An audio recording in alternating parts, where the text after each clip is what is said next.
கர்த்தருடைய பரிசுத்த நாமத்துக்கு மகிமை உண்டாக. மத்தேயு எழுதின சுவிசேஷம் 26ஆம் அதிகாரம் 1 முதல் 2 வசனம் வரை. அங்கே இயேசு கிறிஸ்து சொல்லுகிறார், இவைகளை எல்லாம் சொல்லி முடித்த பின்பு இயேசு தம்முடைய சீசர்களை நோக்கி, 2 நாளைக்கு பின்பு பஸ்கா பண்டிகை வரும் என்று அறிவீர்கள். அப்பொழுது மனுஷகுமாரன் சிலுவையிலே ஒப்பு கொடுக்கப்படுவார் என்ற வார்த்தை அங்கே சொல்லப்பட்டிருக்கிறது. சரி, இதனால செய்தியுடைய தலைப்பு என்னன்னா, பஸ்கா பண்டிகை அப்படின்ற தலைப்பில் தான் நாம் கர்த்தருடைய வார்த்தையை நாம் கேட்க இருக்கோம். நல்லா கவனிக்கணும். 25ஆம் அதிகாரம், அதாவது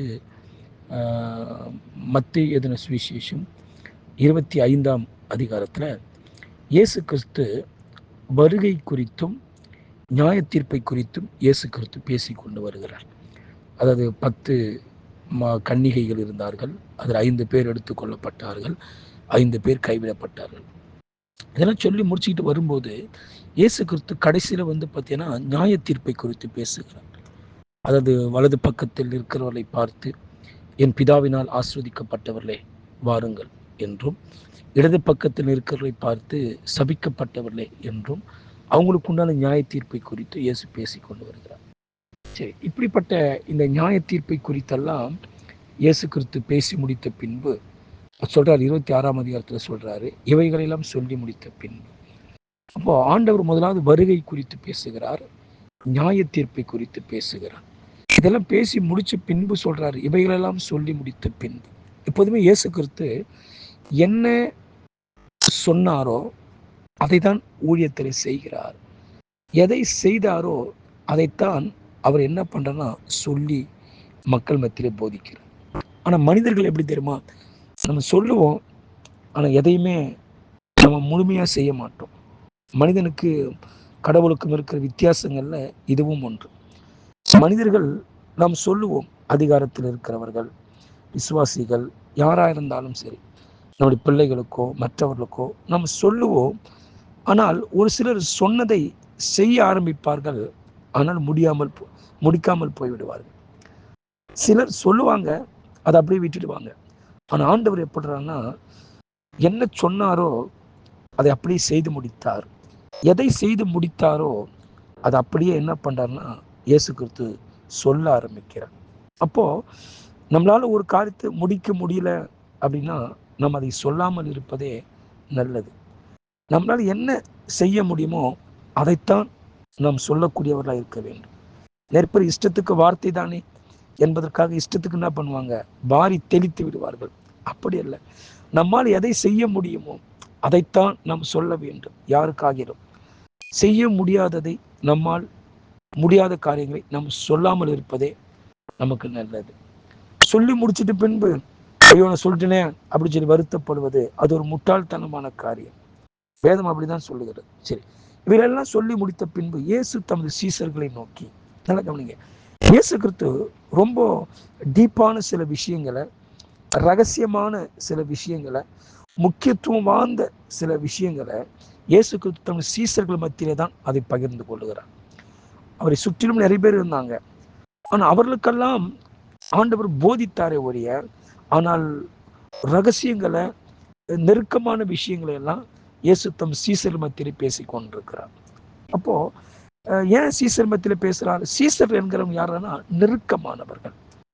அப்ப இயேசு கிறிஸ்து தமக்கு நெருக்கமான உறவுகளுக்கு மத்தியில சில காரியங்களை அவர் விவரமாய் பேசுகிறார்.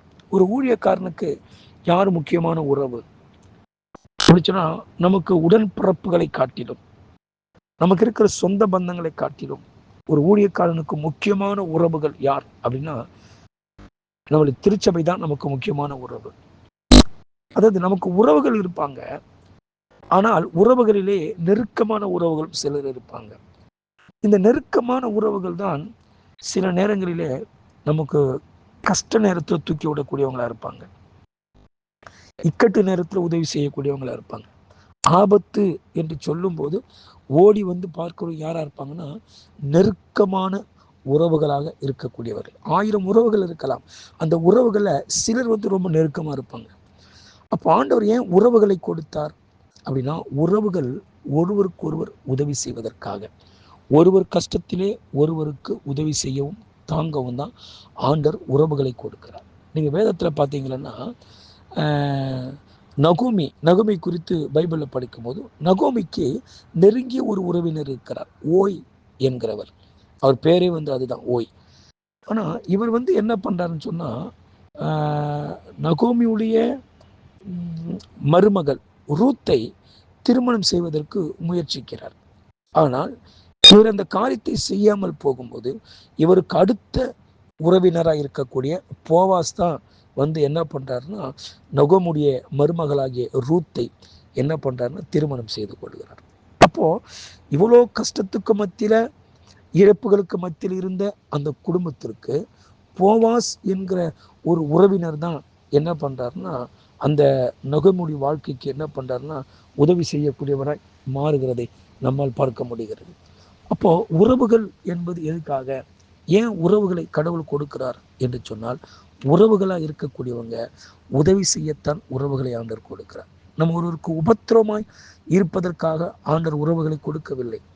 ஒருவருடைய கஷ்டத்தில் வேடிக்கை பார்ப்பதற்காக உறவுகளை ஆண்டவர் கொடுக்கவில்லை. உறவுகள் என்கிறவர்கள் ஒருவருக்கொரு உதவியாக இருக்க, ஒருவர் கஷ்டத்தில் ஒருவருக்கு உதவியாக இருக்க, தன்னுடைய மனபாரங்களை ஒருவருக்கு பகிர்ந்து கொள்ளத்தான் ஆண்டவர் உறவுகளை என்ன பண்ணார்னா ஆண்டவர் கொடுத்திருக்கிறார்.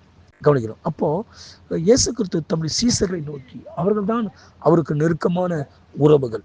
கவனிங்க. அப்போது ஒரு ஊழியக்காரனுக்கு நெருக்கமான உறவுன்றவங்க யார் அப்படின்னு சொன்னால் சபை மக்கள் தான் நெருக்கமான உறவுகள். எல்லாவற்றையும் காட்டிலும் சொந்த பந்தம் உறவுகள் எல்லாவற்றையும் காட்டிலும் விசுவாசிகள் தான் நமக்கு நெருக்கமான உறவுகள்.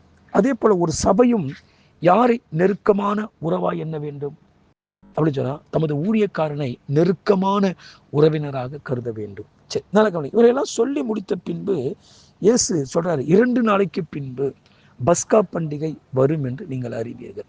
நல்ல கவனி. இது ஒரு அருமையான வார்த்தை. இது இந்த பஸ்கா பண்டிகை யூதர்கள் ஒரு வருஷத்திற்கு குறைஞ்சது ஒரு 11 பண்டிகை, ஆனால் அதில் ஒரு 7 பண்டிகை முக்கியத்துவம் வாய்ந்தது. அந்த 7 பண்டிகையிலும் 3 பண்டிகை முக்கியத்துவம் வாய்ந்தது. சரிங்களா? ஆனால் இந்த பஸ்கா பண்டிகை குறித்த இந்த பஸ்கா பண்டிகை வரும் என்று நீங்கள் அறிவீர்கள் அப்படின்ற வார்த்தையை இங்கே என்ன பண்ணுறாருன்னு சொன்னால் இயேசு கிறிஸ்து சொல்லுகிறார். நல்லா கவனிக்கணும். சீசர்களுக்கு பஸ்கா பண்டிகை குறித்த அறிவு இருந்தது. பொதுவாகவே யூத வம்சத்தில் வந்த எல்லாருக்குமே பண்டிகை குறித்த அறிவு அதிகமாக இருந்தது. ஒரு பண்டிகை எப்போ வரும், எந்த நாளில் வரும், அந்த பண்டிகைக்கு விசேஷமானது என்ன, அந்த பண்டிகை நாட்களில் என்ன செய்யணும், இது போன்ற எல்லா காரியங்களையும் அறிந்திருந்தார்கள். பண்டிகை நாட்களில் எதை பலி கொடுக்கணும், எப்படி பலி கொடுக்கணும், பண்டிகை நாட்களுடைய பிரதானம் என்ன, எல்லாவற்றையும் அறிந்திருந்தார்கள். அப்போ இயேசு சொல்றார், பஸ்கா பண்டிகை வரும் என்று நீங்கள் அறிவீர்கள். அப்போது சீசருக்கு தெரியும் பஸ்கா பண்டிகை வரும், இந்த நாளில் வரும் என்பதை குறித்த அறிவு சீசருக்கு இருந்தது. ஆனால் பஸ்கா பண்டிகை குறித்த அறிவு இருந்த இவர்களுக்கு அந்த பஸ்கா ஆட்டுக்குட்டியாகிய இயேசு கிறிஸ்து இந்த பூமிக்கு வந்ததின் நோக்கம் என்ன, அதை தான் அவங்க அறியாம போயிட்டாங்க. கவனிக்கணும். என்ன பஸ்கா பண்டிகை குறித்து ஏன் அப்படி சொல்றார் ஆண்டவர், ரொம்ப இம்பார்ட்டன்ட். பஸ்கா பண்டிகை குறித்து அறிவு சீசர்களுக்கு இருந்தது. ஆனா இயேசு என்ன சொல்றாரு அப்படின்னு சொன்னா, பஸ்கா பண்டிகை வரும் என்று நீங்கள் அறிவீர்கள். அப்போ நீங்க பண்டிகை குறித்த அறிவு உங்களுக்கு இருக்குதா? ஆனா அதே பஸ்கா ஆட்டுக்குட்டியாக உலகத்தின் பாவத்துக்காக, உங்களுடைய பாவத்துக்காக, ஆதி தகப்பனுடைய பாவத்துக்காக ஒரு பஸ்கா ஆட்டுக்குட்டியாக நான் வானத்திலிருந்து இந்த பூமிக்கு உங்களோடு கூட இருக்கிறேன். ஆனால் என்னை குறித்த அறிவு உங்களுக்கு இல்லையே அப்படின்ற. நான் எதுக்காக இந்த உலகத்துல வந்தேன், அதை அறிகிற அறிவு உனக்கு இல்லையே, தேவ சித்தத்தை அறிகிற அறிவு உனக்கு இல்லையே அப்படின்றார். அதுதான் அவங்களோட முக்கியமான நோக்கமே. அப்போ ஒரு விசுவாசிக்கு எந்த அறிவு ரொம்ப முக்கியம், எது ரொம்ப இம்பார்ட்டன்ட்? பண்டிகை அறிகிற அறிவு இல்லை. நிறைய பேர் பாருங்க, எப்போ கிறிஸ்துமஸ் வரும், எப்போ நியூ இயர் வரும், இதை குறித்தே அந்த அறிவு உள்ளவங்களா இருப்பாங்க. அந்த பண்டிகைக்கு என்ன பண்ணுவாங்க, ஏது பண்ணுவாங்க, கேக் வெட்டலாமா. அப்போ ஒரு மனிதனுக்கு இந்த உலகத்தை குறித்த அறிவோ இல்லை என்றால் ஸ்தோத்திரிக்கிறோம் மற்றபடி காரியங்களை குறித்த அறிவோ நமக்கு முக்கியத்துவம் வாய்ந்ததல்ல. பண்டிகை அறிகிற அறிவோ உலகத்தை குறித்த அறிவோ அது நமக்கு இம்பார்ட்டன்ட் அல்ல. கடவுளை அறிகிற அறிவு நமக்கு இருக்குதா? கடவுளுடைய சித்தத்தை அறிந்து கொள்ளக்கூடிய அறிவு நமக்கு இருக்குதா? அதுதான் நமக்கு ரொம்ப முக்கியத்துவம் வாய்ந்தது. அப்போ ஒரு விசுவாசிக்கு எந்த அறிவு ரொம்ப இம்பார்ட்டன்ட்டு? கடவுளுடைய சித்தத்தை அறிகிற அறிவு உனக்கு இருக்குதா?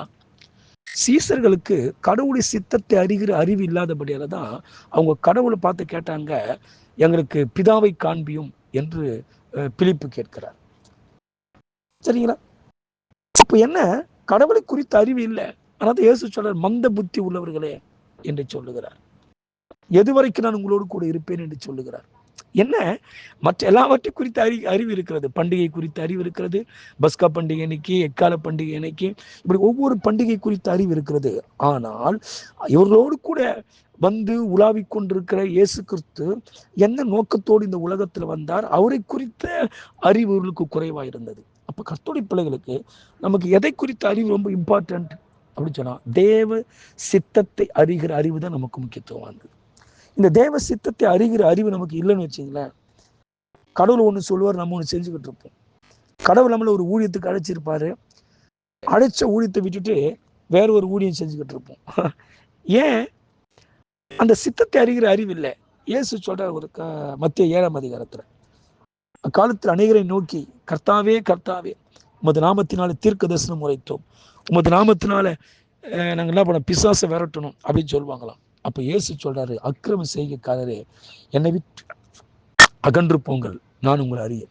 என் பிதாவின் சித்தத்தின்படி செய்கிறவனே அல்லாமல் சரி எவனோ என் பிதாவின் சித்தத்தை செய்யறதானே எனக்கு பாத்திரன் அப்படின்னு சொல்றாரு. அப்ப என்ன, ஒருவனுக்கு தேவ சித்தத்தை அறிகிற அறிவு ஒரு திருச்சபைக்கு ரொம்ப முக்கியத்துவம் வாய்ந்தது. ஒரு மெய்ப்பனுக்கு மிக மிக முக்கியத்துவம் வாய்ந்தது தேவனை அறிகிற அறிவு, தேவ சித்தத்தை அறிகிற அறிவு. அதான் பவுல் சொல்வார் கொலோசியர்ல, தேவ சித்தத்தை அறிகிற அறிவிலே நீங்கள் வளர வேண்டும். அதாவது தேவ சித்தத்தை அறிகிற அறிவு எனக்குள் இருக்குது அப்படி சொல்றது நல்லதுதான். ஆனா அந்த சித்தத்தை அறிகிற அறிவிலே வளர்ந்து இருக்கிறோமா? அந்த அறிவு நமக்குள் நாளுக்கு நாள் வளர்ந்து வருகிறதா? அப்போ தேவ சித்தத்தை அறிகிற அறிவு நமக்கு இல்லைன்னு வச்சுங்களேன், கடவுள் நமக்கு ஒன்று சொல்லியிருப்பாரு, நம்ம இன்னொன்று செஞ்சுக்கிட்டு இருப்போம். கடவுள் என்ன ஒரு ஊழியத்திற்கு அழிச்சிருப்பாரு, என்னை வேறு ஒரு இடத்துல ஊழியத்துக்கு வச்சிருப்பாரு, ஆனா நான் எனக்கு சம்மந்தம் இல்லாத இடத்துல ஊழியம் செஞ்சுக்கிட்டு இருப்பேன். என்ன காரணம்? அவர் சித்தத்தை அறிகிற அறிவு நமக்கு இல்லை. அப்போ அவர் சித்தத்தை அறிகிற அறிவு இல்லாதபடியால தான் நீங்க நிறைய பேர் என்ன பண்றாங்கன்னு சொன்னா, வடிவிலகி போயிடுறாங்க. அதான் பவுல் உங்களை அழைப்பையும் தெரிந்து கொள்வதிலும் உறுதியாக்கி கொள்ளும்படி நீங்கள் ஜாக்கிரதை உள்ளவர்களாக இருங்கள் என்று சொல்லி பேதுரு எழுதுகிறார் தன் நிருபத்தில். அப்போ ஒரு மனிதனுக்கு எந்த அறிவு இம்பார்ட்டன்ட்? பண்டிகை அறிகிற அறிவு அல்ல, இல்லை உலகத்தை அறிகிற அறிவு அல்ல, ஆண்டவருடைய சித்தத்தை அறிகிற அறிவு, ஆண்டவருடைய நோக்கத்தை அறிகிற அறிவு நமக்கு முக்கியத்துவம். ஒரு சபைக்கு அந்த அறிவு இருக்கணும். அந்த அறிவு இருந்தால் தான் ஒரு விசுவாசி வளர்ச்சி அடைய முடியும், நேரான பாதையில போக முடியும். அவர்கள் தான் கர்த்தருக்கு பிரியமானதை செய்ய முடியும். இந்த அறிவு இல்லைன்னு வச்சுங்களேன், அவங்க கர்த்தருக்கு பிரியமானதை செய்ய முடியாது. பாருங்க, சவுலுக்கு இந்த அறிவு இல்லை. பாருங்களேன், கர்த்தருடைய சித்தத்தை அறிகிற அறிவு சவுலுக்கு இல்லாமல் போனது. ஆண்டவர் சொன்னா, நீ போய் அமலேக்கருக்கு உண்டான எல்லாவற்றையும் வெட்டி போடுன்னு சொன்ன போது, இவர் போய் என்ன பண்ணாருன்னா, ஒரு சிலதை பலி கொடுத்து விட்டு சிலதை என்ன பண்ணிட்டாருன்னா கொண்டு வந்துட்டார். அப்போ சாமுவேல் கேட்கிறார், என்னப்பா இதுன்னு சொல்லி கேட்கும்போது, நான் கடவுளுக்கு பலி கொடுக்க கொண்டு வந்தேன் என்று சொல்லுகிறார். அப்போ கவனிக்கணும், அந்த இடத்துல சவுலுக்கு சித்தத்தை, தேவனுடைய சித்தத்தை அறிகிற அறிவு இல்லாமல் போனது. தேவன் எதை விரும்புகிறார்? அப்ப கர்த்தருடைய பிள்ளைங்களுக்கு கடவுள் எதை விரும்புகிறார், எதை அறிவு இருக்கிறார்? கடவுள் எதை விரும்பவில்லை? இதை அறிகிற அறிவு தான் ஒரு சபைக்கு ரொம்ப ரொம்ப முக்கியத்துவம் வந்தது. இந்த அறிவு சபைக்குள் இருந்து விட்டால் சபை வளர்ந்து வரும், விசுவாசிகள் வளர்ந்து வருவார்கள், ஊழியக்காரர்கள் இன்னும் வளர்ந்து வருவார்கள். இந்த அறிவு சபைக்குள் இல்லை என்றால் சபை, அப்பேற்பட்ட சபை வளர்ச்சி அடையவே அடையாது. அவங்க என்ன பண்ணுவாங்க? கர்த்தருக்கு சித்தமானதை விட்டுட்டு கர்த்தருக்கு பிரியமில்லாதெல்லாம் செஞ்சுக்கிட்டு இருப்பாங்க. அப்ப கர்த்தருடைய பிள்ளைகளுக்கு தேவனுடைய சித்தத்தை அறிகிற அறிவு முக்கியத்துவம் வாய்ந்தது. அப்ப இந்த அறிவு நமக்குள் இருக்கிறதா? இருக்குது அப்படின்னு சொல்லிக்கிறதால அந்த அறிவிலே வளர்ந்து இருக்கிறோமா? கர்த்தருடைய பிள்ளைங்க அறிவிலே, தேவனுடைய சித்தத்தை அறிகிற அறிவிலே வளர வேண்டும். பவுல் அதுதான் ரொம்ப முக்கியத்துவப்படுத்துகிறார் கொலேசி சபைக்கு. நீங்க தேவ சித்தத்தை அறிகிற அறிவில் வளருங்க. அந்த தேவ சித்தத்தை அறிகிற அறிவு இல்லாதபடியால் தான் கொலேசி சபையில் இருக்கிற மக்களும் உலக வழக்கத்தின்படி நடந்தார்களாம். ஏன்? அவர் எதை விரும்புகிறாரு, எதை வெறுக்கிறார் என்ற சிந்தனை அவங்களுக்கு இல்லாமல் போய்விட்டது. சரிங்களா? அப்போ கர்த்தருடைய பிள்ளைகளுக்கு தேவ சித்தத்தை அறிகிற அறிவு இருந்தா நம்ம பண்டிகைக்கல்ல கர்த்தருடைய வார்த்தைக்கு முக்கியத்துவம் கொடுப்போம். கர்த்தர் என்ன வச்சிருக்கிற அதுக்கு முக்கியத்துவம் கொடுப்போம். அப்ப கர்த்தருடைய பிள்ளைகளுக்கு தேவ சித்தத்தை அறிகிற அறிவு. அதான் ஏசு சொன்னாரு, பண்டிகை நாட்கள் வரும் என்று உங்களுக்கு தெரியும். அதெல்லாம் உங்களுக்கு தெரியும்டா. என்ன சொல்ல வர்றாரு? இதெல்லாம் உங்களுக்கு தெரியுமே. நம்ம ஸ்டைலில் சொல்ல பண்டிகை வருவானா உங்களுக்கு தெரியும், பண்டிகை எப்படி வரும், என்ன செய்யும், அதெல்லாம் உங்களுக்கு தெரியும்டா. ஆனா நான் எவ்வளவு காலம் உன் கூட இருக்கிறேன், எல்லாம் பேசிக்கிட்டு வரேன். ஆனா என்னை குறித்த அறிவுரை எதுக்கு வந்தேன், எதுக்காக உங்களோட சுத்திக்கிறேன், உங்களை எதுக்கு நான் கண்டுபிடிச்சேன், உங்களை உருவாக்கிக்கிட்டு இருக்கேன், இதெல்லாம் அறிகிற அறிவு உனக்கு இருக்குதா அப்படின்ற மாதிரி இயேசு சொல்றார். அப்போ 2 நாளைக்கு பின்பு மனுஷகுமாரன் என்ன பண்ணுவோம்னா சிலுவையில் ஒப்பு கொடுக்கப்படுவார். ஏங்க கவனிக்கணும், மனுஷகுமாரன் அப்படின்ற வார்த்தை ஏன் சொல்றாருன்னா, கவனி, குமாரன் என்றாலே வார்த்தையானவர் மாம்சமாய் உருவெடுத்ததுதான் குமாரன். வார்த்தையா இருந்தவர். கடவுள் எப்படி இருந்தார் ஒரு காலத்துல? வார்த்தையா இருந்தார். வார்த்தையானவர் இப்ப எப்படியான மாம்சமாய் உருவெடுத்து வந்தார். அதுக்குதான் குமாரன் பேரு. அப்போ குமாரன் இந்த உலகத்திலே மனிதனாய் வந்ததுனாலே அவர் மனித குமாரன் என்று சொல்லப்பட்டது. அப்ப மனித குமாரன் சிலுவையிலே அறைவதற்கு ஒப்பு கொடுக்கப்படுவார். கவனிக்கணும், அதாவது இயேசு கிறிஸ்து அவர் எப்படி மரிக்க போறார், எந்த நாள்ல மரிக்க போறார், எந்த வண்ணமாய் மரிக்க போறார், இது எல்லாவற்றையும் அவர் அறிந்திருந்தார். கவனிக்க, மனிதனுக்கு ஒருவேளை பிறப்பினால் தெரியும், ஒரு குழந்தை என்னைக்கு பிறக்கும் நமக்கு தெரியும். ஆனால் அதே மனிதன் நம்ம என்னைக்கு சாக போறோம், எங்க சாக போறோம், எப்படி சாக போறோம், இதை யாராலுமே சொல்லவே முடியாது. எப்பேற்பட்ட அதிகாரத்தில் இருக்கக்கூடிய ஆளா இருந்தாலும் அவர் எப்படி மரிப்பார் சொல்ல முடியுமா? முடியாது. எந்த நாள்ல மரிப்பார் சொல்ல முடியுமா? முடியாது. எந்த வண்ணமாய் மரிப்பார், எந்த விதமான வியாதி வரும், இல்ல எந்த விதமான விபத்துல மரிப்பாரா, இல்ல சுகமா இருந்து மரிப்பாரா, இல்ல வீட்டுக்குள்ள இருந்து மரிப்பாரா, இல்ல வீட்டை விட்டு வெளியே போகும்போது மரிப்பாரா, எப்படி மரிப்பார் நீங்கள நான் சொல்ல முடியுமா? சொல்ல முடியாது. அப்போ இப்பேற்பட்ட அறிவு இல்லாமலே நம்மளை நெறிமுறை நம்மளை பெரியவங்களை காமிச்சுக்கிறோம்.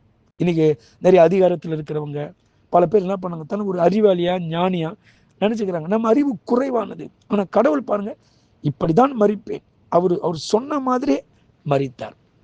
இப்படிதான் எனக்கு சிலுவையில் தான் அறைவாங்க, இப்படிதான் மரிக்கும், எனக்கு சிலுவையில் இதெல்லாம் நடக்கும், அவர் என்ன சொன்னாரோ அது எல்லாவற்றின்படி அப்படியே மரித்தார். அப்போ ஆண்டவராக இயேசு கிறிஸ்துவுக்கு இன்றைக்கு நிகழ்காலத்தை குறித்த அறிவு மாத்திரமல்ல, வருங்காலத்தை குறித்த அறிவும் உள்ளவர் தான் இயேசு கிறிஸ்து. அப்ப கர்த்தருடைய பிள்ளைகளை, வருங்காலத்தை குறித்து இன்னைக்கு நம்ம என்ன யோசிக்கிறோம், வருங்காலம் எப்படி இருக்குமோ என்பதை தெரிந்து கொள்வதற்காக இன்னைக்கு மந்திரவாதி கிட்ட போறோம், ஜோசிக்காரங்கிட்ட போறோம், குறி கேட்கறவங்க கிட்ட போறோம், ஒரு மனுஷங்கிட்ட போய் கேட்கிறோம், எனக்கு வருங்காலம் என் தொழில் எப்படி இருக்கும், என் பொண்ணு எப்படி இருப்பா, நான் எப்படி இருப்பேன், என் குடும்பம் எப்படி இருக்கும் சொல்லுங்க, என்னுடைய வாழ்க்கை எப்படி இருக்கும்.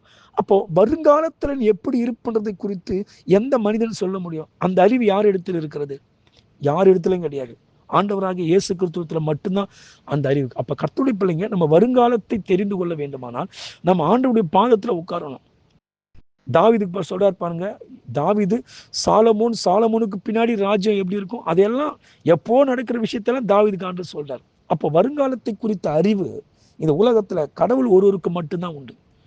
இதை கேட்கிற நம்ம யாரும் என் வருங்காலத்தை தெரிந்து கொள்வதற்கு நம்ம தேவையில்லாம துட்டு கொண்டு போய் மந்திரவாதிகிட்ட செலவு பண்றதும், குறி சொல்ற ஆள்கிட்ட கொடுக்கறதும், இப்படிலாம் கொடுப்போம் சொன்னா இது தவறு, இது முட்டாள்தனம் என்பதை நம்ம அறிய வேண்டும். ஏன்னா வருங்காலத்தை குறித்த அறிவு, வருங்காலத்தை நீ எப்படி இருப்ப, நான் எப்படி, இதை சொல்லக்கூடியவருக்கு இது என்ன வருங்காலத்தில் இப்படிதான் இருப்புன்னு சொல்றாரு இல்லையா ஒரு மந்திரவாதி, ஒரு ஜோசியக்காரரு, அவருக்கு தெரியுமா அவர் வருங்காலம் எப்படி இருக்கும், அவர் வருங்காலத்துல எப்படி மரிப்பாரு, எந்த இடத்துல மரிப்பாரு, எப்படிப்பட்ட மரணம் அவருக்கு நேரிடும் தெரியுமா? தெரியாது. கடவுளுக்கு மட்டும்தான் தெரியாது. ஆனால் இந்த அறிவு தான், இப்பேற்பட்ட அறிவுள்ள ஒருவரை தான் நாம் ஆராதிக்கிறோம். அதனால வருங்காலத்தை நம்ம ஆண்டவரிடத்துல தான் தெரிந்து கொள்ள முடியும், மற்றவங்க தெரிந்து. அப்ப இயேசு கிறிஸ்து சொன்ன மாதிரியே என்ன பண்ணாரா அப்படியே மரித்தார். அப்ப சொல்றாரு பஸ்கா ஆட்டுக்குட்டியாக, பஸ்கா பண்டிகை. அப்ப கவனிங்க, பஸ்கா பண்டிகை என்பது என்ன? பஸ்கா பண்டிகை என்றால் 430 ஆண்டுகள் இஸ்ரவேல் ஜனங்கள் எகிப்துல அடிமைப்பட்டு கிடக்கிறாங்க. அப்ப அடிமைப்பட்ட அந்த மக்களை அப்ப எகிப்துல எப்படி இருக்கிறாங்க? அவங்களுக்கு நல்ல ஒரு விடுதலை இல்லை, சமாதானம் இல்லை, ஒரு புது வாழ்க்கை இல்லை, அவங்களுக்கு பார்த்தீங்கன்னா ஒரு மகிழ்ச்சி அவங்களுக்கு கிடையாது, அடிமைத்தன வாழ்க்கை, கடினமான வேலை, ஓய்வு கிடையாது, இலைப்பாறுதல் கிடையாது, கண்ணீர் கவலை இப்படிதான் நிரம்பியிருந்தது. ஆனா இப்படிப்பட்ட மக்களை மீட்டெடுப்பதற்காக என்ன பண்ணாருன்னா, ஆண்டு ஒரு திட்டம் வகுத்து ஒவ்வொருத்தரும் ஒரு ஆட்டுக்குட்டி தெரிந்தெடுத்து அந்த ஆட்டுக்குட்டியை அடிச்சு அந்த ரத்தத்தை எடுத்து என்ன பண்ணுன்னு சொன்னா, நீங்கள் அதாவது வீட்டுடைய நிலைக்கால்களிலே அதை தெளிக்க வேண்டும். அப்படி தெளிக்கும் போது எந்த வீடுகளெல்லாம் ரத்தம் தெளிக்கப்பட்டிருக்கிறதோ அந்த வீடுகளிலே பாதுகாப்பு உண்டாகும். அந்த வீடுகளிலே சங்கார தூதன் அழிக்கிறதற்கு உள்ளே வரமாட்டான். ஆனால் எந்த வீடுகளிலே ஆட்டுக்குட்டியானுடைய ரத்தம் தெளிக்கப்படவில்லையோ அந்த வீடுகளிலே சங்கார தூதன் நுழைந்து அங்க இருக்கிற மக்களை எல்லாம் சங்கரித்து விடுவான். அப்ப எல்லாம் என்ன பண்ணாங்க, ஆட்டுக்குட்டிகளை அடித்து ரத்தத்தை எடுத்து தன் நிலைக்கால்களை தெளித்தார்கள். தெளித்த பின்பு என்ன பண்ணாங்கன்னு சொன்னா, இரவோடு இரவாக எகிப்தை விட்டு புறப்பட்டார்கள். அப்போ இந்த பஸ்கா பண்டிகை என்றாலே அதனுடைய நோக்கம் என்ன, அர்த்தம் என்ன? பஸ்கா பண்டிகை என்றால் கடந்து வருதல், இல்லைன்னா மீட்பு, இல்லைன்னா விடுதலை. அப்ப எப்படி படையேற்பாடு காலங்கள்ல ஆட்டுக்குட்டின் ரத்தமானது அடிக்கப்பட்டு மக்கள் மீட்கப்பட்டார்களோ, அப்ப பஸ்கா பண்டிகை என்றாலே மீட்பின் நாள், விடுதலையினால், எகிப்திலிருந்து வெளியே வருதல், இப்படி அர்த்தம் சொல்லலாம். அதே போல எப்படி ஜனங்கள் எகிப்திலிருந்து ஆட்டுக்குட்டின் ரத்தத்தினாலே புறப்பட்டு வந்தார்களோ அதே போலத்தான் இயேசு கிறிஸ்து ஒரு பஸ்கா ஆட்டுக்குட்டி என்றைக்கு அடிக்கப்பட்டார். பஸ்கா பண்டிகையில ஆங்காங்கே அநேகர் ஆடு மாடுகளை புறாக்களை பலி கொடுத்து கொண்டிருக்கிறார்கள் ஆலயத்துல. ஆலயத்துல பலி கொடுக்கக்கூடிய அந்த நாட்கள்ல இயேசு கொல்கதா மலையில சிலுவையில், அதே பண்டிகை நாட்கள்ல இயேசு சிலுவையில் என்ன பண்ண அறையப்படுறார். இதனுடைய நோக்கம் என்ன? இனிமேல் நீங்க ஆடுகளை பலி கொடுக்க தேவையில்லை, இனிமேல் உங்களுடைய பாவத்துக்காக நீங்க ரத்தம் சிந்த தேவையில்லை, என்னுடைய ரத்தத்தையே நான் சிந்துகிறேன் என்ற அடிப்படையில் தான் இயேசு என்ன பண்றனா தமது ரத்தத்தையே அவர் சிந்துகிறார். அப்ப கர்த்தருடைய பிள்ளைங்க, அவர் ரத்தத்தினாலதான் நமக்கு மீட்பு உண்டு. அவர் ரத்தம் தான் நம்மளை நீதிமானாய் மாற்றி இருக்கிறது. அப்ப கர்த்தருடைய பிள்ளைங்க பாருங்க, அந்த ஆட்டுக்குட்டின் ரத்தம் எகிப்திலிருந்து மீட்டு கொண்டு வந்தது. ஆனால் இயேசு கிறிஸ்துடைய இந்த ஸ்தோத்திரிக்க ரத்தமானது இந்த பஸ்கா நாளில் அடிக்கப்பட்ட இயேசு கிறிஸ்து ஒரு பஸ்கா ஆட்டுக்குட்டி, சரிங்களா? ஆனா அவர் பஸ்கா ஆட்டுக்குட்டியாக அடிக்கப்பட்டதுனால நீங்களும் நானும் சாபத்திலிருந்து மீட்டெடுக்கப்பட்டோம், சாத்தானுடைய அதிகாரத்திலிருந்து மீட்டெடுக்கப்பட்டோம், பொல்லாத ஸ்தோத்திரிக்கிற வியாதியிலிருந்து, தண்டனையிலிருந்து நீங்களும் நானும் மீட்டெடுக்கப்பட்டிருக்கிறோம். அப்ப கர்த்தருடைய பிள்ளைங்க இதை உணரணும், நம்மளால மீட்கப்பட்டவர்கள். எதுக்காக கர்த்தர் மீட்டெடுத்தார்?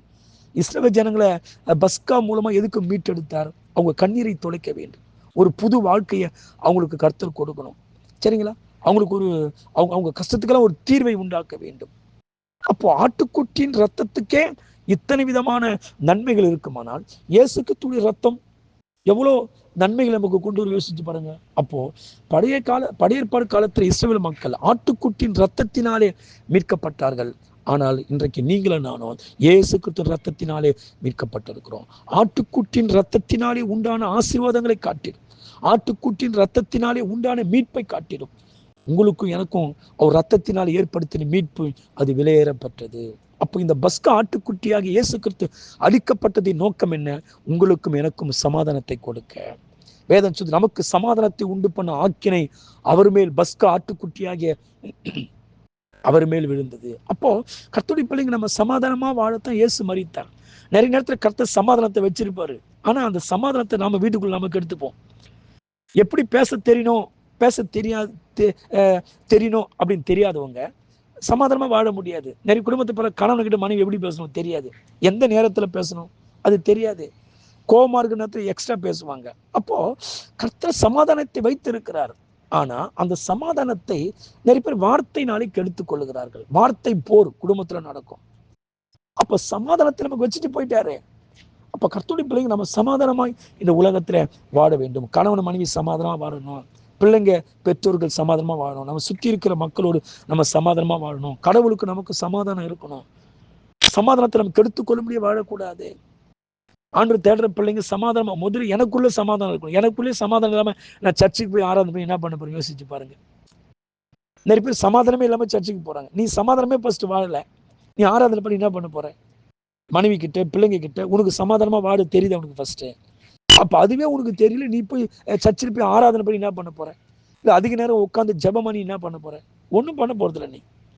அப்போ கர்த்தருடைய பிள்ளைங்க உன் குடும்பத்துல முதல்ல நீ சமாதானமா வாழ ஃபர்ஸ்ட். நான் என் குடும்பத்துல சமாதானமா வாழாம நான் போய் மற்றவங்களுக்கு சமாதானத்தை சொல்லி ஜெபம் பண்ணி ஆண்டுடைய பாத்திரம் உட்காந்து என்ன லாபம்? ஆண்டு சொல்ல முதல்ல நீ போய் உன் குடும்பத்துல சமாதானமா போடான்னு சொல்லுவார். அப்ப கர்த்தருடைய நம்ம சமாதானமா வாழணும். நமக்கு வேதம் சொல்லி அவர் தழும்புகளால் சுகம், நமக்கு சுகத்தை உண்டாக்கத்தான் இயேசு கிறிஸ்து என்ன பண்ணார்னு சொன்னா சிலுவையில அவர் பாடுபட்டு ரத்தம் சிந்தி என்ன பண்ணார்னா அவர் மரித்தார். அப்ப பஸ்கா ஆட்டுக்குட்டி கவனிங்க, எகிப்தில் அடிக்கப்பட்ட ஆட்டுக்குட்டி அந்த எகிப்தின் அடிமைத்தனத்திலிருந்து வெளியே கொண்டு வந்தது, அவங்களுக்கு கண்ணீரிலிருந்து வெளியே கொண்டு வந்தது. ஆனால் பஸ்கா ஆடாகிய இயேசு கிறிஸ்து அடிக்கப்பட்டதுனால இன்னைக்கு நீங்களும் நானும் என்ன பண்றோம்னு சொன்னா, பாவத்தில் இருந்து மீட்கப்பட்டிருக்கிறோம், சாத்தானுடைய அதிகாரத்திலிருந்து மீட்கப்பட்டிருக்கிறோம், வியாதியிலிருந்து மீட்கப்பட்டிருக்கிறோம், பாவத்தினால் வரக்கூடிய தண்டனையிலிருந்து நீங்களும் நானும் மீட்கப்பட்டிருக்கிறோம். இந்த பஸ்கா ஆட்டுக்குட்டியாக இயேசு அடிக்கப்படாவிட்டால் நீங்களும் நானும் சாத்தானுடைய அதிகாரத்தில் இருந்திருப்போம். அப்படியானால் கர்த்தருடைய பிள்ளைங்க நம்ம அந்த அதிகாரத்தில் நம்ம மீட்டு கொண்டு வந்திருக்கிறோம். இதை நம்ம தெரிஞ்சுக்கிட்டோம்னால் நம்முடைய ஜெபம் பவர்ஃபுல்லாக இருக்கும். நம்ம சாத்தானுக்கு பயப்பட மாட்டோம், வியாதிகளுக்கு பயப்பட மாட்டோம். நம்ம வியாதியோடு வாழ்வதற்காக அழைக்கப்படவில்லை, சரிங்களா? நம்ம ஏழ்மையோடு வாழ்வதற்கு அழைக்கப்படவில்லை. நான் இன்னும் சமாதானம் இல்லாமல் வாழ்வதற்காக இயேசு ரத்த சிந்தினார் இல்லை.